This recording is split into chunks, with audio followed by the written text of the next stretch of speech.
Now, you guys didn't really have an issue, with Diddy, like all the other people, a lot of other people from Bad Boy. What would you say to that? Diddy's reputation with some of the artists from Bad Boy at the time, and even now coming out saying that, accusing him of certain things. This is tough, man, because we have to realize a lot of the young executives from the 90s were just that, young. And honestly, man, them white boys, man, them Jews, they don't give you all the game. They give you just enough so that they can continue to make money off of you.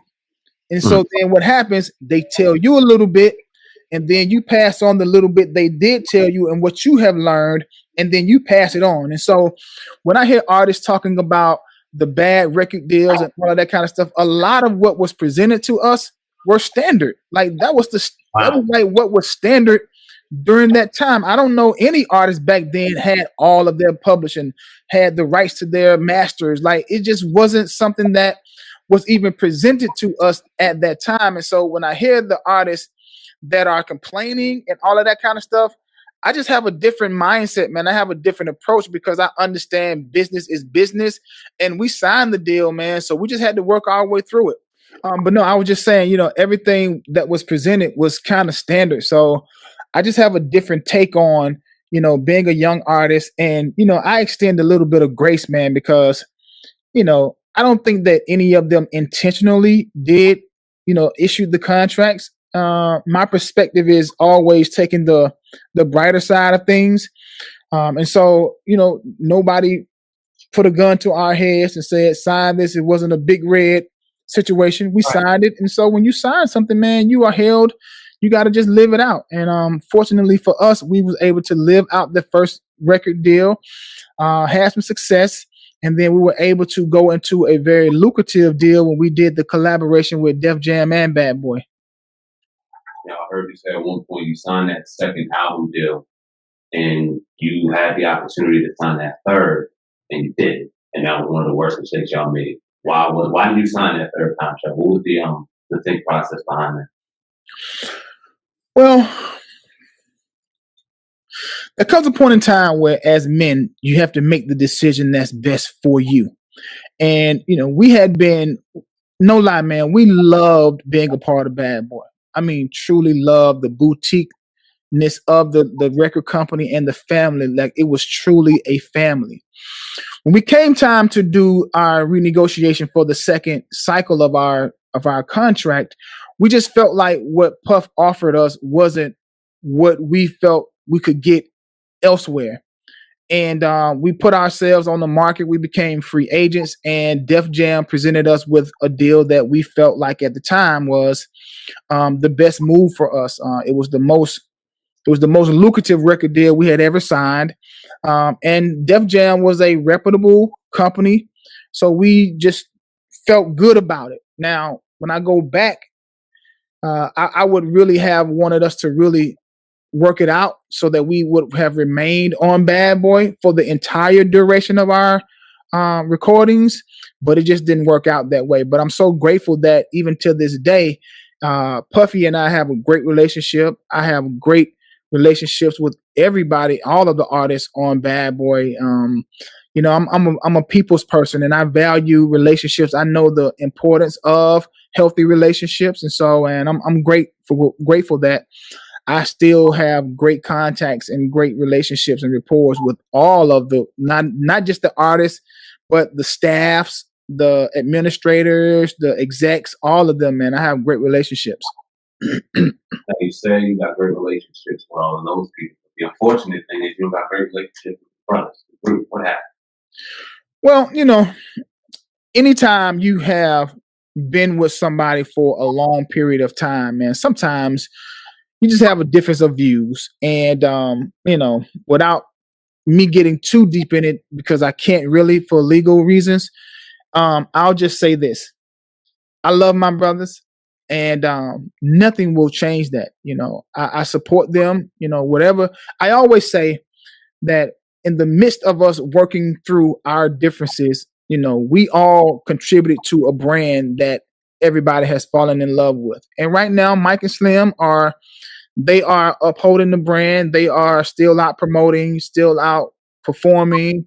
Nothing can take away the songs that we all worked on collectively. And so if you have an opportunity to relive your high school years, to relive your past relationships or whatever the case may be, then, you know, those moments are connected to the catalog. And so whatever version of the group you see, I still say go out and support the brand. But then I also say extend that support, because when you love the group, you love Q, Mike, Slim, and Duran. And so the same way I'm extending you to support the group, whatever representation that is, continue to support me, support Duran and his individual endeavors, and Mike and Slim collectively and individually.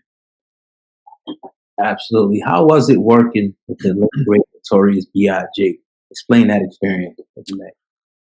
Man, memorable, fun, exciting. I remember the great times. As a rapper, you would think that, you know, you have to be tough and mean and all of these, present this front. But the Big that I knew was just fun loving. He loved his family. He loved having fun. He was always the jokester in the room, always making everybody laugh. But man, he rocked with 112, like for real, for real. Like I remember there would be times, man, he would have to get Puff off of us. Like Puff would be like, yo, y'all, da, da, da, da, da, da. And Big would come in and say, yo, man, chill. You signed them because they dope, right? So let them be dope. Give them room to do that, to do their thing. I also remember times when, you know, as young artists, you know, you get your advance, and by the time you take care of moms and, you know, spending on a little couple things, the advance is gone. And so at that point, we're now living off of per diem. So you get a weekly per diem every Thursday, I think it was, $245 a week. And that $245 got to last you for the whole time you're doing the recording process. And there would be times Big will come in the studio, man, y'all got some money in y'all pocket, y'all good, give all of us $100 bill. Y'all eat today? Yeah, yo, order them something to eat on my tab. You know, make sure we had Brooklyn mint gear. You know, we from the South, man, so we didn't know what a New York winter was like. So we maybe had like a little light jacket or whatever. Big would make sure we had the, you know, the big goose downs, the Parkers and the Rangos and the Dolomite boots. And I mean, man, just always making sure he took care of his little brothers, man. And, you know, I always remember him for that. In your opinion, do you think Big and Diddy, given the business side of the music, will they be cool now? Say it again. I said, in your opinion, given obviously what we know about music business, we know about the business side of music, do you think Big, if he was alive, would be cool with Diddy? Would Big be cool with Diddy?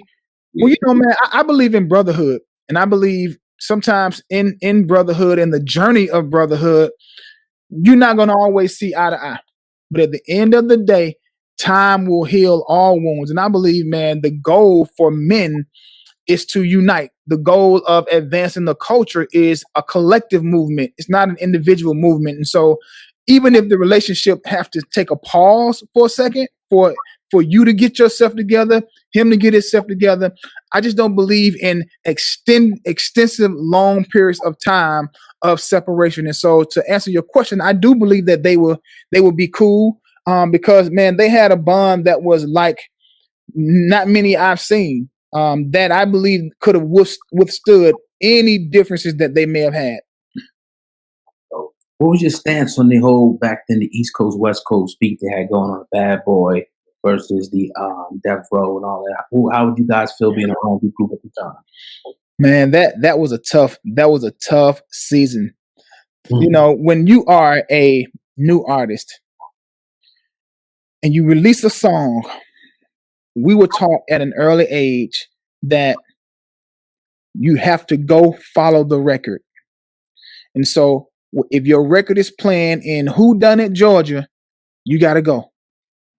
Because the way you promote a record is you got to be present. You got to see people. They got to be able to feel you. You got to kiss and wave, hug the babies, take all the photos, meet and greet in stores, autograph signings, all of that. It just so happened, man, that our first single and the remix of Only You